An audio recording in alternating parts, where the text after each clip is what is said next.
Well, Yael, we are about a half a mile from Gaza in the beautiful Israeli community of Nakel Oz.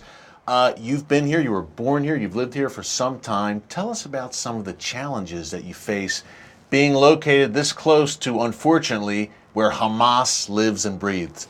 This community was established back in 1951.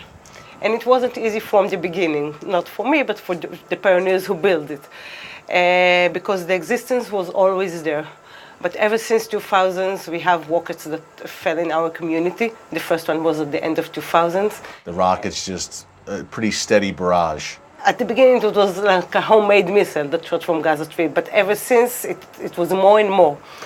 And stronger missiles, and you're trying to live a normal life over here. I have my own 3 kids. I have a lot of friends here, a lot of kids in the kibbutz, and elderly, and a community.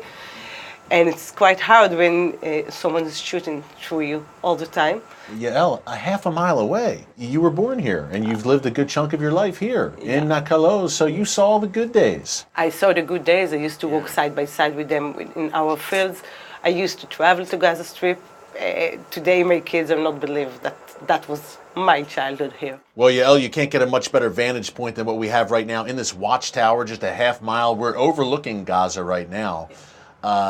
Look, how many families live in Nakel Oz? Tell us about daily life here. The population here have been through a change because we used to the missiles that coming from Gaza Strip, and we had 3 military operations already.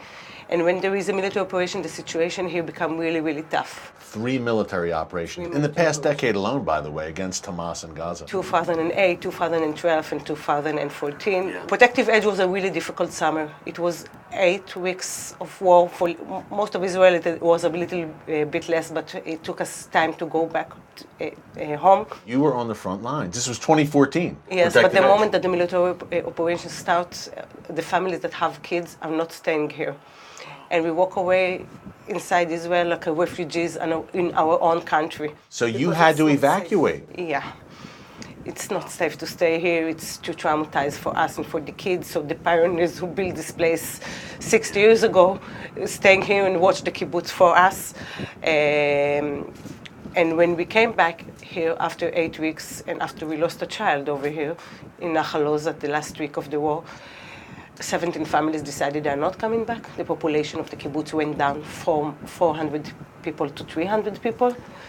And the crisis here was huge because we have to rebuild the community, deal with the grief that we were all dealing with.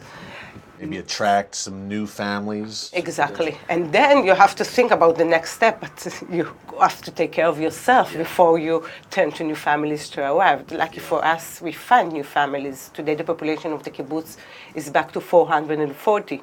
We have 3 projects for young adult over here because we know that young adult can make sure that the community goes on.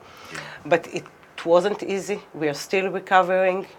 And we are making almost everyday effort to make sure that this community will continue and succeed. And by the same time, I'm happy to say that we choose to stay here. Well, Yael, as an American, I want to thank you for standing strong for us and for your convictions and in the land where you're supposed to be and in Nakel Oz. Thank you so much. Thank you. Thank you very much. Thanks again to Yael for joining us. And folks, the people of Nakel Oz are strong. They will not flinch in the face of terror, but we have to keep them in our prayers. Well, up next, Avi Melamed is back to share with us how Israel is using cutting-edge technology to neutralize those Hamas terror tunnels. Folks, you will not want to miss this. Stick around.